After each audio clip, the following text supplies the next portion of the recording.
Good evening, and welcome to another edition of African Americans Ain't Africans, the talk show that proves without a shadow of a doubt that the so called African American didn't find his way to America in the trunk of a ship.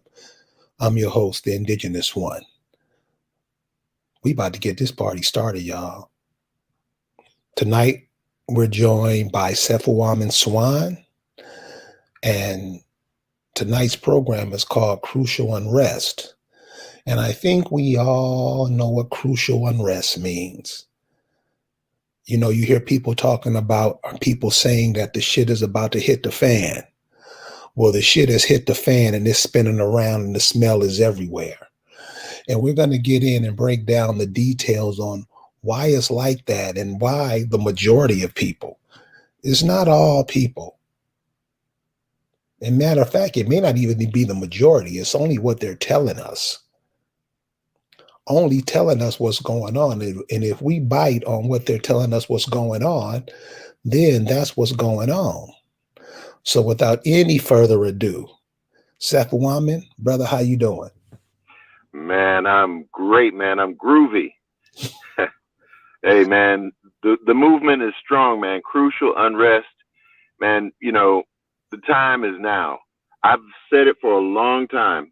Anybody who knows me will tell you I've been saying for years that the climate of consciousness on this planet is changing. Well, we're here at that change. The climate has changed. So we can see things a lot more clearly. And so I'm glad to be on the show, man. It's great. It's good to chop it up with you, brother. Well, I thank you for being here, and I thank you for also sharing with us and gonna share with us tonight. You know, things that I know a lot of us see, but a lot of us try to pretend like what we're seeing isn't going on. So I'm glad you're here to talk about that tonight, so we can get a clearer picture or what's in the future or what we have to look forward to. Now, before we were talking about Biden is acting like a dictator. Can you elaborate on that?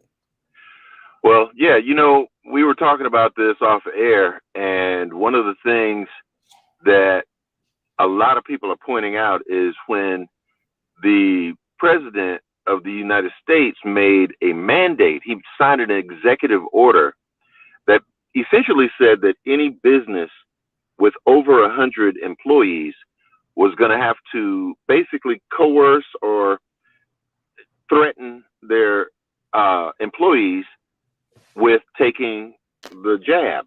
Now, if they didn't take the jab, they were saying that a lot of these companies have opted to say, if you don't take the jab, then you have to be tested every week.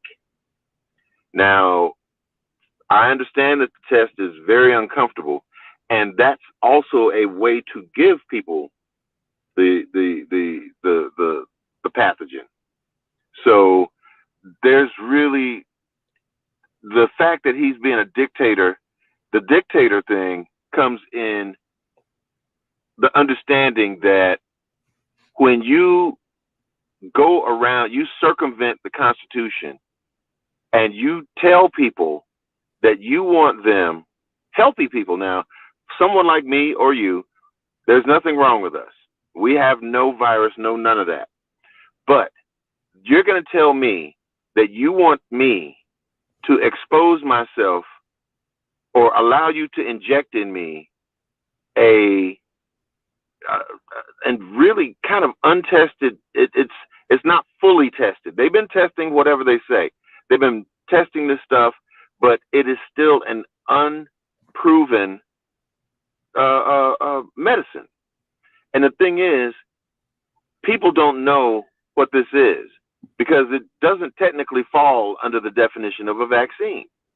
And so if you're going to make people take something like that could potentially make them sick and they're already healthy, then there's a problem with that, especially if you're going to threaten somebody's livelihood and say, now you can't earn money, you can't pay your bills, you can't feed your family because you won't take this potentially hazardous poison into your body. That's the dictator part. You know, you're affecting people's livelihood and you're affecting their life, liberty, and happiness. So let's talk about that for a second, because that's the question I always had too. So if I came to your house, you don't know me. If I came to your house and I said, "Look, Sefuamen, I have some food in the trunk of the car. I want you and your family to." You never met me. I have some food in the trunk of the car. You and your family can have it. I'm just gonna drop off the food and keep moving. Obviously, you're gonna be you're gonna have some questions about that. You're just not gonna take it in. Right. But what all these people are saying, the shit that they saying, it makes no sense to me. And I'm a cat, you know, I like to think about things when people say stuff. The things that this cat is saying is not making a drop of sense. How are so many people falling for this shit, dude? It comes in the form of fear. And that's something else that we were talking about off the air. If you think about this, to get people to do something like what is happening now, it takes a long time. These people think intergenerationally. They don't think in terms of, hey, let's just pop up this plan and do it. No, they've been planning this for a while. And without getting too deep into the cosmology of this, if you think in 20-year cycles, things can change in a generation. So we were talking about how they instilled the fear in the people starting way back, like in 1999, before 99, when they had that situation called Y2K. And you remember Y2K? Oh yeah. Yeah, they were, planes were going to fall out of the sky, the computers were going to die. That was the first iteration of the fear installation in the people, because that was global. That was something that affected everybody on the planet that had a computer. So that was their first attempt to affect something on a worldwide basis to instill fear. And they saw that it did work. A lot of people went out and bought, like, dried food and stocked up on toilet paper and all this kind of stuff, buying ammunition and guns. So in the 20-year cycle, man, you got to think, that was in 1999. And what happened after that? The next test of it was 9/11. And what happened on 9/11? Scare the living shit out of everybody by having 2 buildings collapse under whatever circumstances they fell under. Doesn't matter what they did. It scared the living shit out of this country. Then they shut down all aviation in the country, which had never been done before. That scares the shit out of people too. Okay, so that was the next thing. So what that did, the fear compelled our elected representatives to sign something called the Patriot Act. See, this is the next step in the process, because if you're going to instill fear in people, you want to know that it works. So the Patriot Act, which the military-industrial complex gave them 1 hour to read it. I don't know if they said, oh, the world is going to blow up if you don't sign this thing in an hour. But, there's a lot of money in that complex. So they signed it. And that took away so many civil liberties and freedoms of the people in this country. No matter what your persuasion, what color, who you were, where you come from, doesn't matter, indigenous, colonizer, doesn't matter. Everybody's getting monitored. Everybody. If you have a cell phone, your shit's getting tracked. So they did that. That was a part of the plan. What happens after that? So now you got the Patriot Act, where they can spy basically on every American. All your shit is being hardwired, storaged in places like the high deserts, way away from humanity, away from people. What's next? You come with SARS, MRSA, these other different pathogens. That was the slow rollout, because what do they call the COVID is SARS-2. So all of this is in the plan. They talk about it easily. Hey, this is SARS too. So all of this is part of how they instill fear. When the first SARS didn't really do it, it went global, but it didn't do what they wanted it to do. So the fear has to be turned up some. What do? They bring in the absolute most divisive president in the history of man. Now, granted, when I say they bring him in, we all understand that the elections really don't matter. The big power brokers, the money people, they choose your leaders, and you have to do what you're told if you're one of their subjects. And that's a whole nother show about correcting your status. But go ahead. No, you know what? How you were saying this is done like every 20 years. You know what? I just thought, remember that song 1999 by Prince? Yep, that's right. So that came out in like the early 80s. That's right. So could that have been a warning to what was coming even back then? It was a harbinger of things to come, because I was 34 years old when 1999 happened, when the Y2K, all of that, people were pointed to 1999 because it was the end of that era and the beginning of the next one. It was the next cycle that was coming in. So you're saying what you see in now, what we're seeing now, that was even planned way back then. Oh man, yeah. These folks, they think intergenerationally. You know, when you talk about 20 years, they think 2 or 3 of those cycles in advance. They think about their great grandchildren. They don't expect to see the end result. They really don't. They don't. They expect to set this up for the next generation and the generation to come after that. But this is part of the reason why they have to have this plan to reduce the population. Now, they've been saying this for a long time.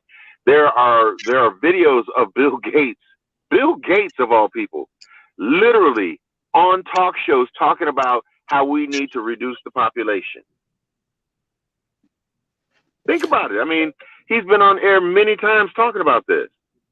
This is not a question. This is what's really going on.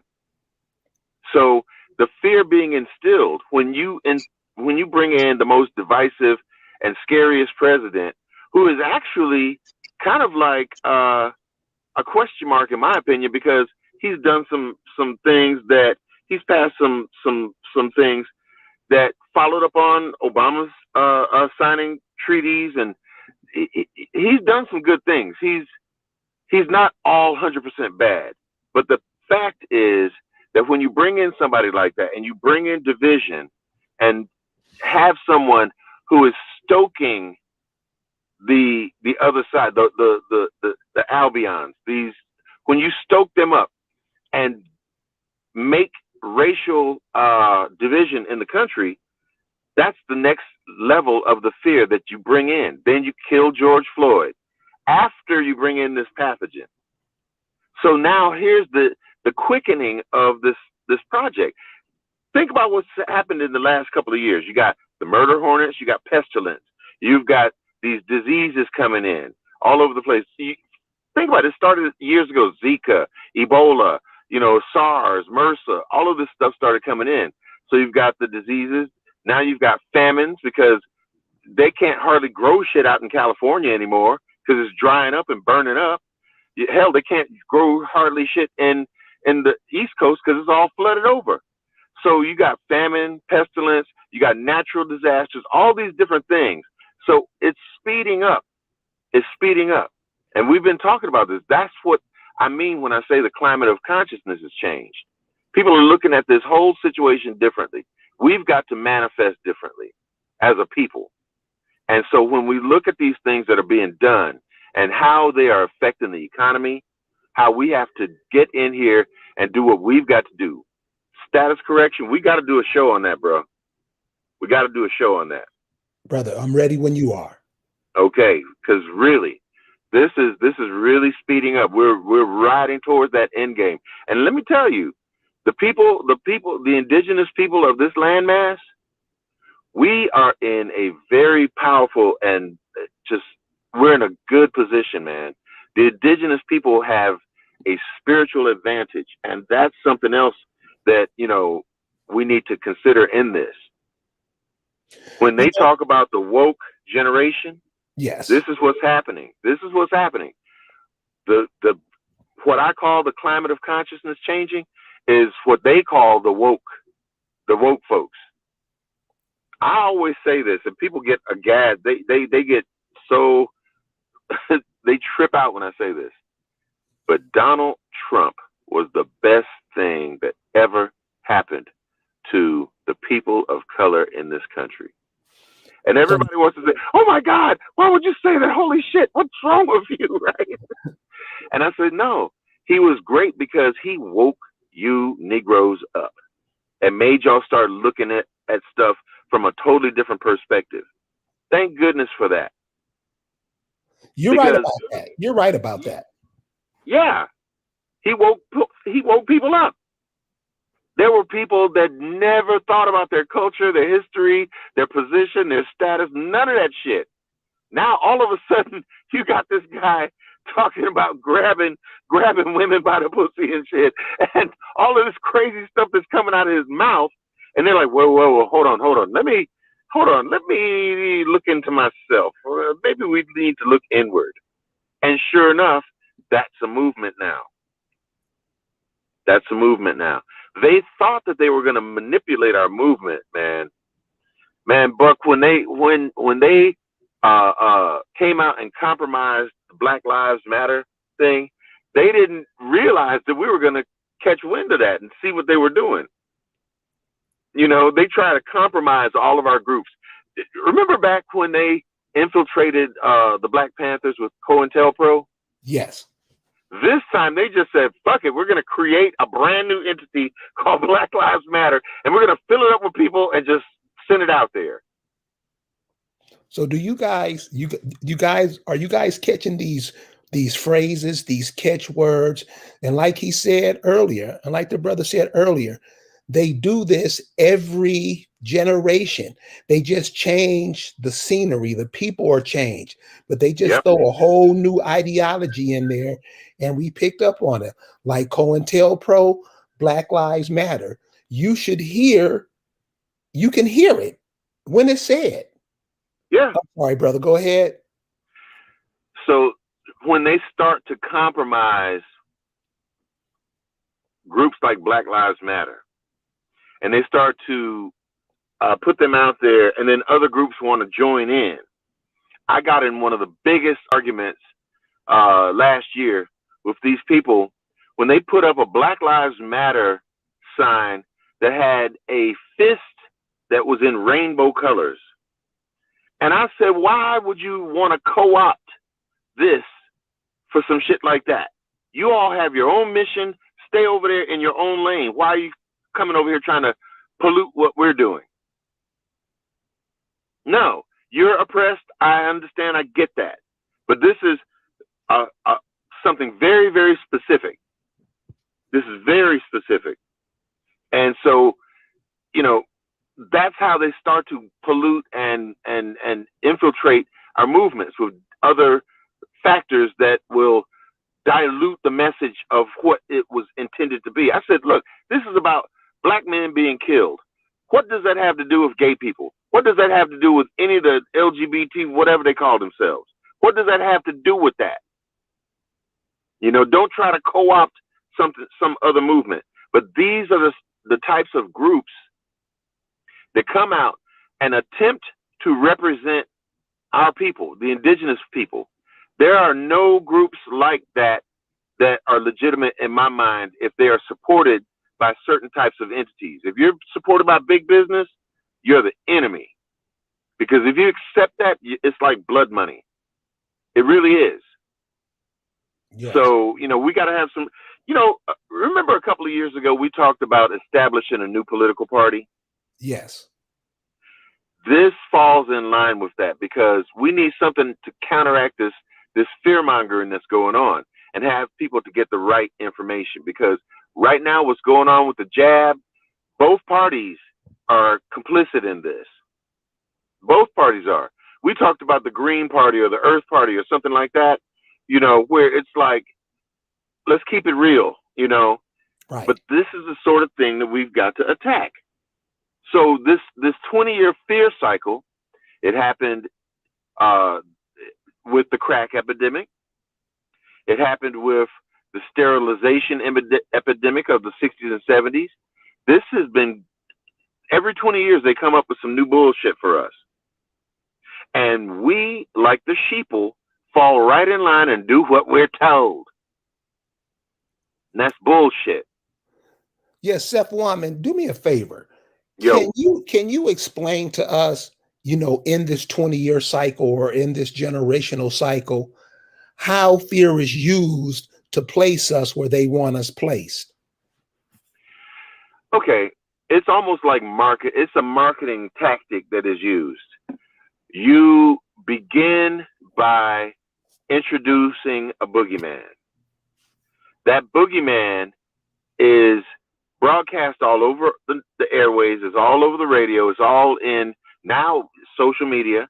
That's new. The social media aspect of it, that's one of the most powerful tools to instill fear in people, because the algorithms, they set up what it is that you see.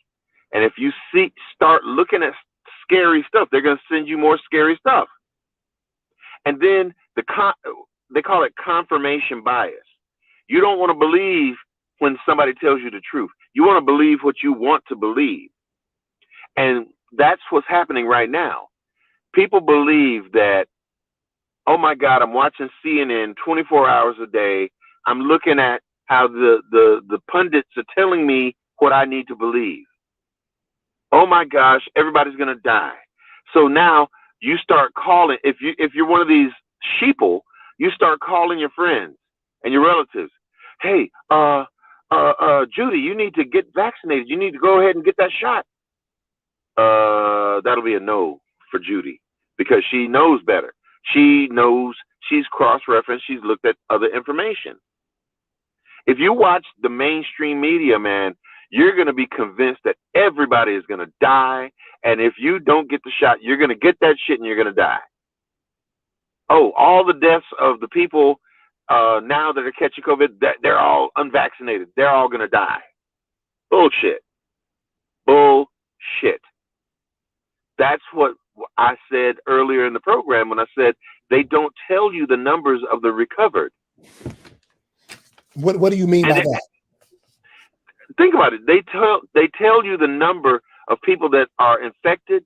They tell you the number of people who have died. They rarely tell you how many people recovered from it. If 2 million people, if they're telling you on CNN that 2 million people are infected right now, oh, we have, 10,000 infections every day. Well, tell me how many people recovered in that same day. You see what I'm saying? Because if you tell it from 10,000 infected and 1,000 died, you're saying it from the negative thing and making people, that's another part of that fear tactic. You're telling them the scary shit. You're not telling them that, well, hell, 90% of the people, they get sick, they get like flu symptoms and then they recover. You don't tell them that.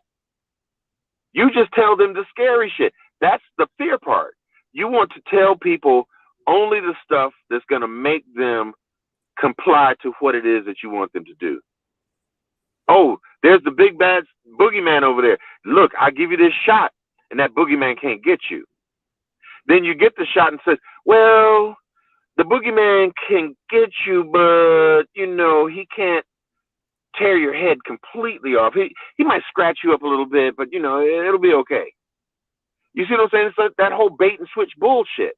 Right. People are being told that the definition of a vaccine, in my opinion, well, if you look up what a vaccine is, it's supposed to be a prophylactic that stops you from transmitting it and it stops you from catching it. A vaccine, the vaccines in history have been where they give you a weakened version of the pathogen. This is not a vaccine because they're not giving you a weakened version of the pathogen. They're giving you some shit that's modifying your RNA, your memory RNA. That's never been done before. That's some experimental shit. And who's liable if something goes wrong? If somebody gets that shit and then they grow, you know, grow another nose on their forehead, then what are they going to do? Who are they going to turn to? There's no recourse because nobody's liable. Oh, why is nobody liable? Because you signed it when you got the shot. You signed away your rights to any kind of recourse. Why would I do that? Why would any person with a brain do that? Why? Because they're scared. They're terrified. They're terrified. That goes back to the thing with the children. That's the next level of the fear. This is the current debate right now that they're fighting over, and the people are up in arms over, is the children. There are people right now, I see this right now, that are taking their children and getting illegal, quote unquote, illegal vaccinations of 10-year-olds. It's supposedly against the law, but they're doing it because they're that scared that they would expose their children to this pathogen, bro. Come on, man. What is this?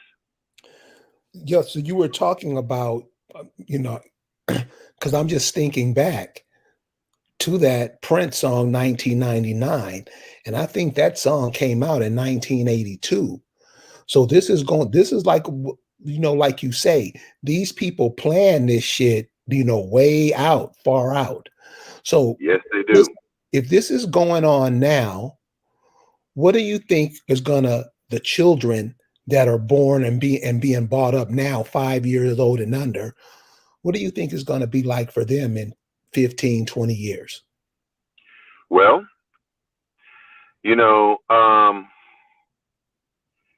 quite frankly, one of the things that has been discussed, you know how Hollywood will show you things before they happen? Yes. They'll introduce things in their movies that are harbingers of things to come. So when you think about what current movies are showing us, basically AI, and they started this back in the 80s too, AI, the movie Terminator, talks about artificial intelligence becoming self-aware.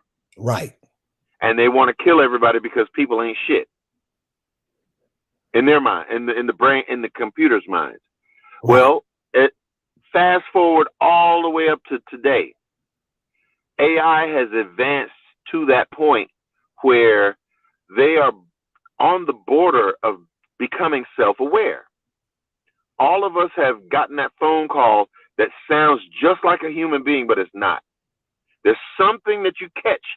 You start talking to it like it's an actual human being, and then there's something that is said that you're like, oh, damn, I just got. Well, if that's happening today, think about how the advances in that artificial intelligence technology is going to be 15 to 20 years from now. When these young people become adults, when they turn 21, they're going to be very much so in tune with artificial intelligence and cyberspace and virtual reality. They started that. That was an intentional thing too. What they call role-playing games, RPGs, the role-playing computer games, where you actually, Grand Theft Auto, where you're actually, manipulating an artificial human in an artificial world. That's going to be a reality for them. So but think about this too, Kerry. Part of that indoctrination started with the beginning of the pandemic. Stay in the house, stay away from people, social distance, put on a mask. That's what I'm saying. That's the beginning of this avatarization, if that's a word. Making everybody an avatar. Oh, buy your shit online. Retail stores are closing left and right. Buy your shit online. Everybody buy your shit online. We'll bring it right to your door. You can come to the store and pick it up. We'll bring it out to your car. In other words, they're making interpersonal contact less and less important. And think about what they did last year. Don't go to your Thanksgiving dinners. Don't go to this. Or don't go to that. Oh, families needed to stay apart. My one of my relatives had a funeral for her husband. They did not have the typical type of wake where everybody gets together and hug. Everybody's scared to touch everybody. So this is how they gradually change society. And think about it, even myself.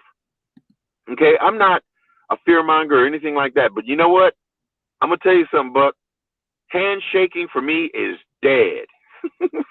Right. I ain't shaking nobody's hand anymore. I'm not doing it. You get a fist bump. Yeah, I was reading where, you know, the contact between men and women, both men and women are saying, I don't want to date no more. You know, I don't want to have sex no more. Is that a leeway into, you know, Yep. depopulation? That is all part of the plan. Think about this. See, you and I, man, you know, we are, you know, in a different age group than a lot of other, you know, than the young people. We're a little older than them. If I was 25 years old and I was forced to go around with a mask on and everybody else was too, how am I going to find the woman that I want to find? She's masked up. I might like her wonderfully. And then she pulls her mask off and she's got the veg-o-matic. You know, you don't know. So it changes the dynamic of everything. Because how do you ask somebody, hey, baby, take your mask off. Let me see what you really look like. That's You don't so believe what I look unromantic, like? you know? You don't need to see what I look like. Just trust me. I look good. And then, yeah. And then she takes off the mask finally and she's got Alabama teeth.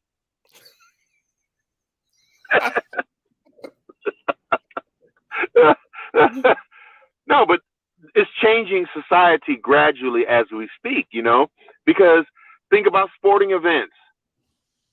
What were you saying earlier? What were people saying about the president? Joe Biden. Fuck Joe Biden. Oh, that's hilarious. And look, and they were all that was in Alabama, right? That was in Tennessee, Mississippi, Alabama, Mississippi, Louisiana. And so that's what, you know, what we were talking about earlier, what they portray to us on TV may not exactly be what's going on in real life. You know, because I know people who got 90-inch screens in their house. The TV is God. So, yeah. but I don't think everybody is going for that, man. I think more people are not with it than are with it. What do you Well, you think? got to think about it like this. No, you're right. I totally agree because you got to think about it like this.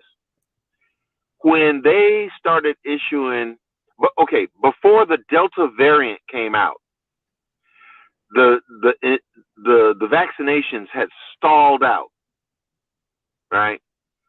Now, when you get to that stall point, that's where you have whatever that number was. I can't remember the exact number, but they were saying it was like something like 48% or 50% of the people had the jab, right?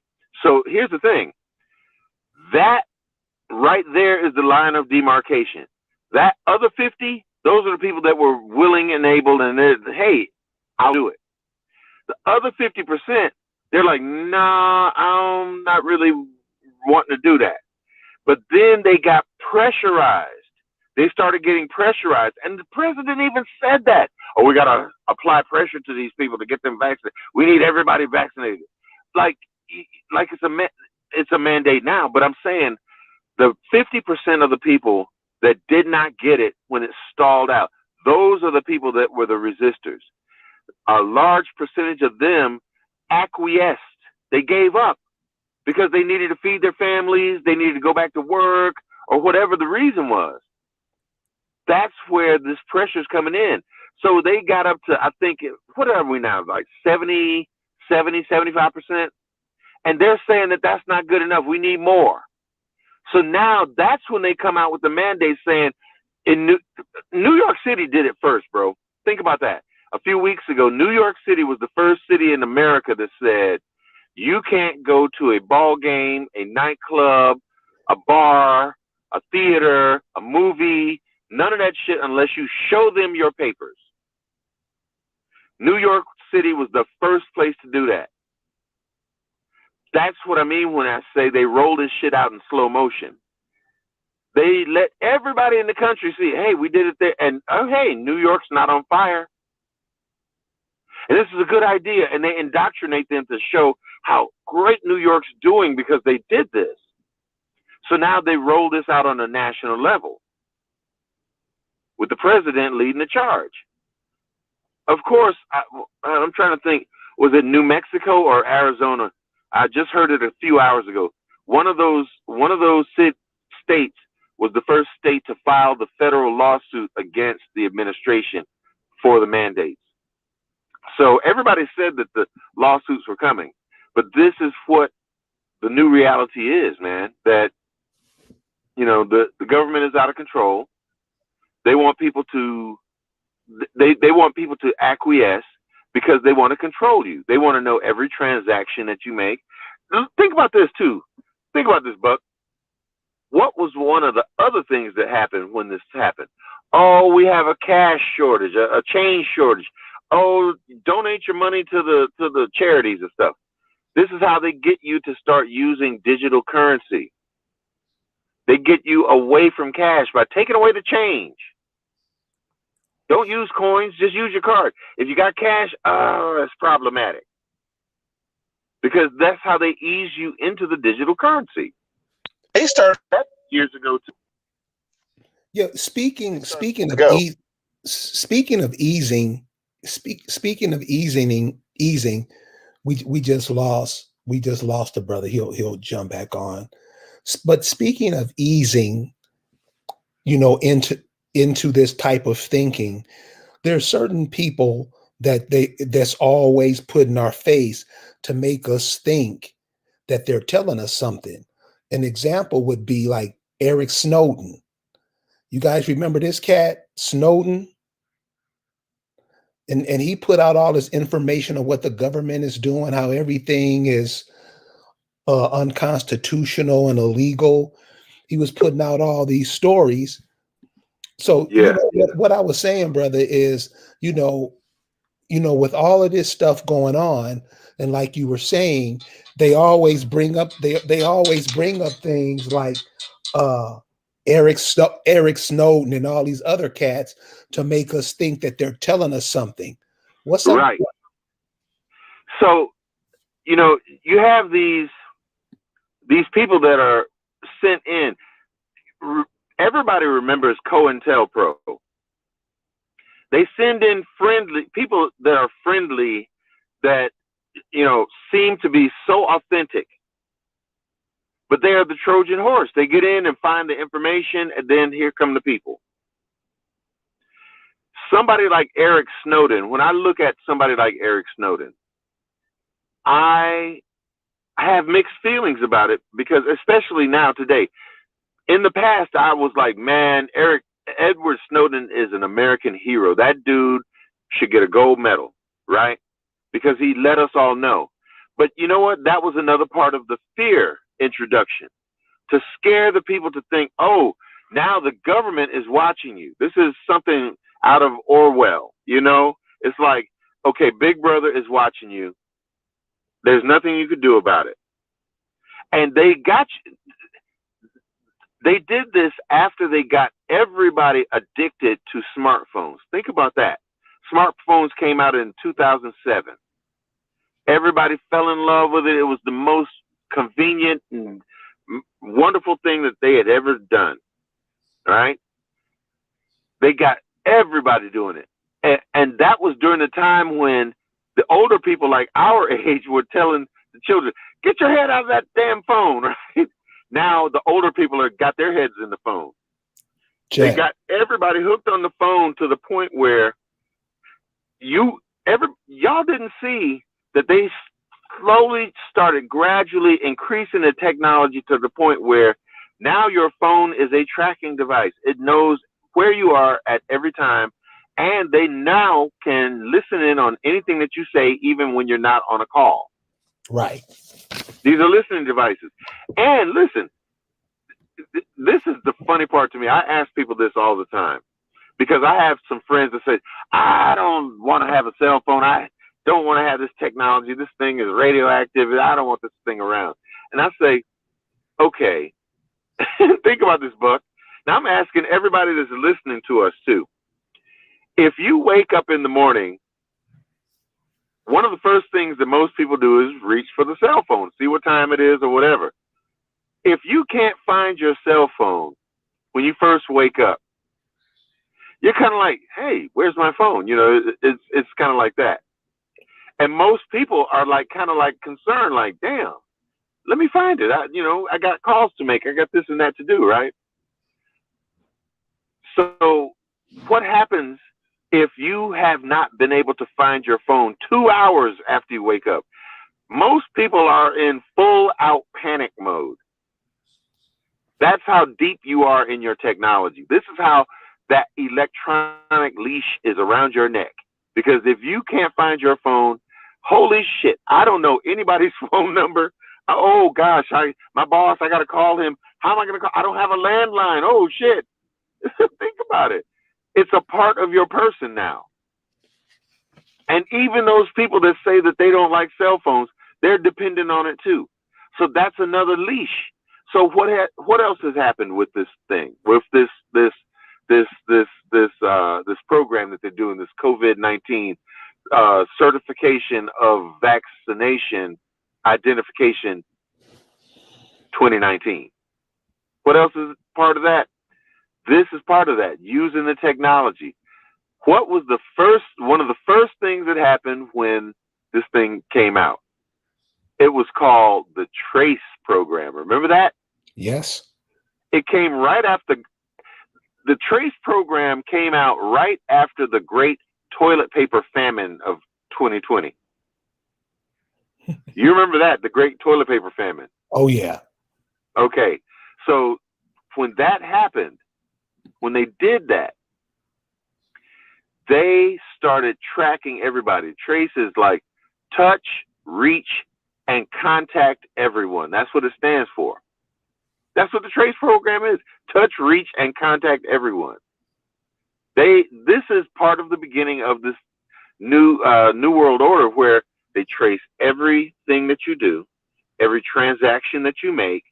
They dumb everybody down, just like Jay Smith just said it. Yeah, they're dumbing everybody down. I don't know anybody's phone number. Hardly. I got a few phone numbers in my head, but very few. But that's part of it. You're carrying around a supercomputer in your pocket every day. And if you can't find it, you're freaking out. But they track that everywhere you go. And they're using that and this TRACE program. And next thing you know, when the digital currency comes out, you won't be able to spend greenbacks like you do now. Think about that. And that's what they've been working on that since I was in college back in the 80s. In fact, the college I went to down here in Alabama, that I'm not going to name, was the place where, and people might know when I say this, this was the place where they first rolled out debit cards and that electronic transaction technology. They did this back in the mid to late 80s. They started this. They've been working on digital currency to remove the dollar bill for a long time. Once that happens, they're going to put a lot of people in. They know the implications, but we don't. See, this is how we fall into the trap. This is how these people go and get the jabby jab. They don't think this stuff through. They didn't think about the fact that they're putting a poison in that could potentially make them sick 20 years down the road or 10 years down the road. They're not thinking about the cancers that could be caused. Just like when they think about the digital currency, they should be outraged because what's going to happen to the little kid that can't get a $20 bill for taking out the trash for this little old lady? She can't do it anymore. And she don't know how to use Cash App. So do you think all this Cash App, this Venmo, all of these new types of paying bill, do you think that's part of it to get rid of the cash? Of course, obviously, because the thing is, if there, okay, you have several countries on this planet that are completely skilled, and North Korea is probably the biggest one. They can copy a United States $100 bill like nobody else can. They have got the technology down. And so the United States dollar is hemorrhaging billions of dollars every year by counterfeits coming out of places like that. So they're like, look, let's eliminate the paper. In fact, a lot of them really want to go with blockchain technology. See, all of these things go together. The blockchain technology lets them do transactions without having physical banks or anything like that. Transactions are authenticated instantly. And they want to do that for the United States. But see, Bitcoin got to jump on them. Most people look at Bitcoin as an established currency. If the United States wants to do that, they can do that, but they're going to be playing catch up to Bitcoin because Bitcoin has already gone global and it's already doing well. I mean, it's really doing well. So all of this plays into this thing with the pandemic, scare people into relinquishing their rights. You know, give up your financial rights, give up your children, give up, your employment rights. All of this stuff is going by the wayside, and people are doing this voluntarily, man. They're doing it voluntarily. That's the scary part. That's why I always say they're making a brand new class, a subdivision of people. You have the vaccinated versus the unvaccinated, and now they're driving that wedge in. I don't know if you heard before the mandate, a week before the mandate, the president comes out and says, "Oh, I'm going to protect the vaccinated against the unvaccinated." Those are the exact words that he said. I'm going to protect the vaccinated against the unvaccinated. In other words, we're the enemy. If you don't get vaccinated, you're the enemy. Those are words coming out of his mouth. You can go and look it up. No, I believe you, but check this out, man. This is what I don't get. What I don't understand, and I know you say it's fear, but it got to be something more than this. How don't these cats see that all this is bullshit? I mean, you can see right through it. I mean, how aren't people seeing? I mean, I'm saying they got high school kids who caught on to this. How aren't people seeing this? This was designed for the parents and the people that are our age and maybe a little younger than us. This was designed for middle class, people that have families. This was designed to scare the living shit out of them because these are the ones that have, my kids want to go see their grandkids. That is designed for them. They're going to fall for whatever they're being told because they don't want to do anything that's going to jeopardize their 2.5 children and their white picket fence. They don't want to do anything to jeopardize that. So they're going to fall right into order. And there are a lot of our people that are going to do the same thing. They're convinced politically that this is the right thing to do, and it's not. So if you could pass on something, if you could whisper in everybody's ear, especially the younger generation, the 20 and younger, what would you have to say to them? I would say to them, and let me qualify this. I know that when I whisper this in their ear and they go down this, it'll be kind of like the red pill, blue pill. I will whisper in their ear, get your status corrected now.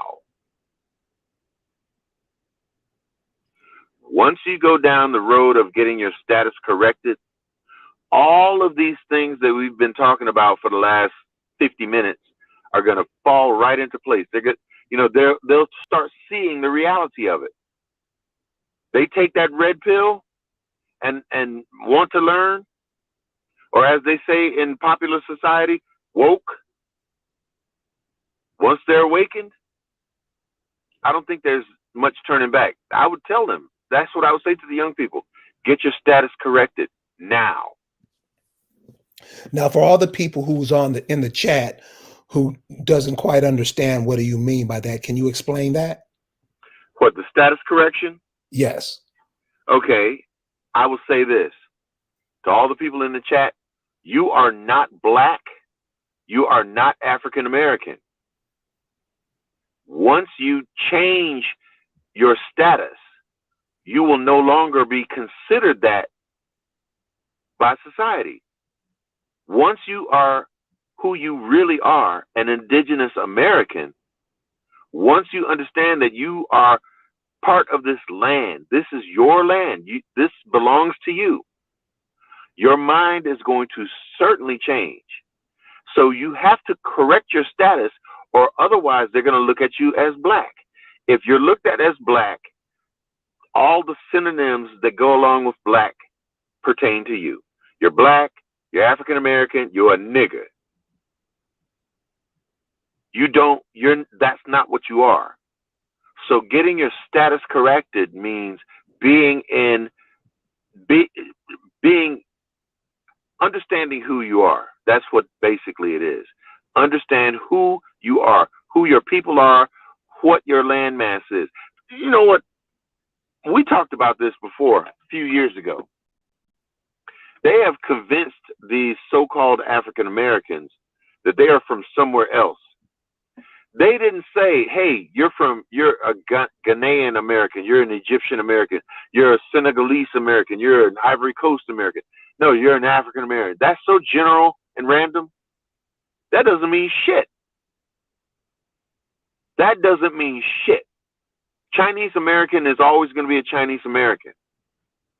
That's China. That's a country. Africa is a continent.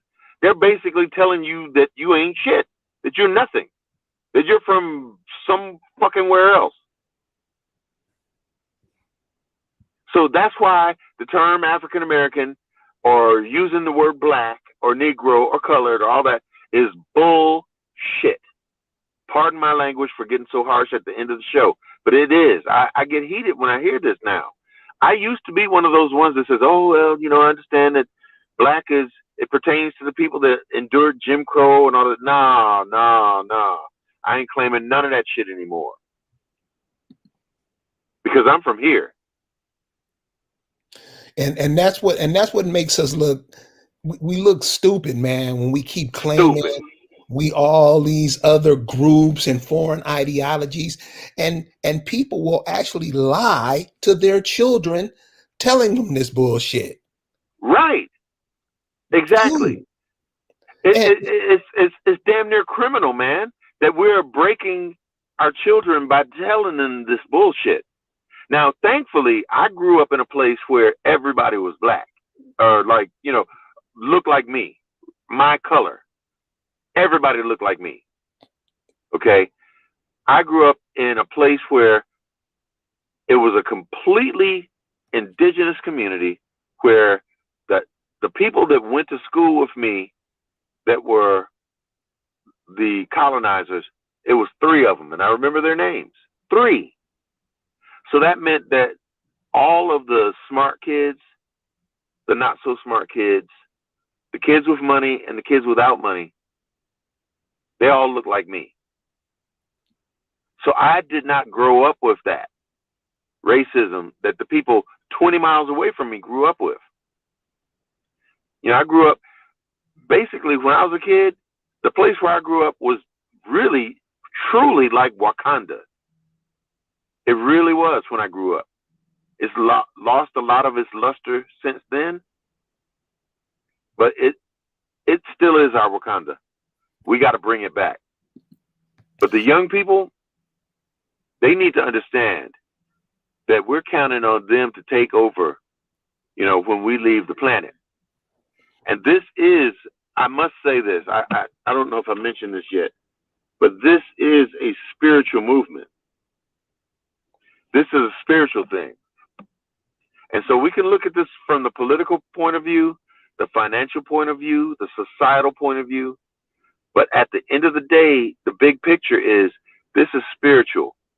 The people on this landmass, these indigenous folks, they've been raked over for generations. Now the tide has turned. The climate of consciousness on this planet has changed. The people of color, the people that are indigenous to their lands, they are becoming aware of what has been happening to them for generations, and they're not going to be taking this bullshit anymore. So, like I said, the time is now, bro. The time is now. The time is right now. Let me just answer this question. We have a brother, it's up on the screen now. He's asking, how is this done? And brother, this is what I mean. This is why I don't really have a whole lot of, I really can't get with the whole Hebrew Israelite, Christian, Muslim stuff, because all of those are foreign ideology. And people always ask me, well, how do I find my people? This is how simple it is. And this is what I mean. We just be doing some dumb shit. All you got to do is find out where your grandmothers, grandfathers, great-grandmothers, great-grandfathers, where are they from, what county they're from, and who are the Indians in that county. That's all you have to do. And go you touch on something really close to me, because I've always resisted these groups and these collectives that do this, because it always seems to be quite polarizing, and then internally they have a lot of drama a lot of times, but it seems like it limits what you do when you kind of put yourself in a cubby hole and say, okay, I'm going to do this the Hebrew Israelite way, I'm going to do this the indigenous way, I'm going to do this any other kind of way other than I'm going to do this the lawful way, the way that the Constitution allows me to do it. I get real basic when it comes down to this, man. That's a whole nother show too, bro. But the Constitution, man, people don't understand the Constitution. They need to act like they know. There's so many provisions in there, and if you really dissect it and really tear it apart, dude, you realize that that's a document that we made. Right. That's not a document that they made. We made that. You look into the history of that, man, it gets really deep, man. And it's really deep. We got to start looking at the history of stuff. Well, Sefuamen, we coming up on the end of the hour, man. Can you give us some final parting words to go through the week with? Hey, brother, I would say this to all the people that are listening: stay strong, keep the faith, and make sure you get your status corrected, and do not fall for that jabby jab. Don't do it, because you can't undo it. Once you do it, it's done. And I'll tell all my friends this: once you start making them zombie noises, I'm gonna have to remove your head. I'll do it mercifully, but you got to kill zombies by taking off the head. So now, off with the head. Off with the head. Well, cool, brother. Be smart and use common sense. Thank you, brother. Thank you for sharing with us tonight. And like you said, them other programs we got to do, I'm ready when you are. Hey, we'll do it, man. We'll do it. Crucial unrest to the end, brother. Crucial unrest. And I want to thank everybody in the chat that, listened to us tonight. Listen to what these people on the TV and all this is putting out. If you don't feel that shit, then it's not real. Come on, we got to start being who we are, not what we want to be, not that somebody told us that we were, but we got to be who we are. And that starts now. So I want to thank everybody for joining us, and we'll see you Friday night. Peace out.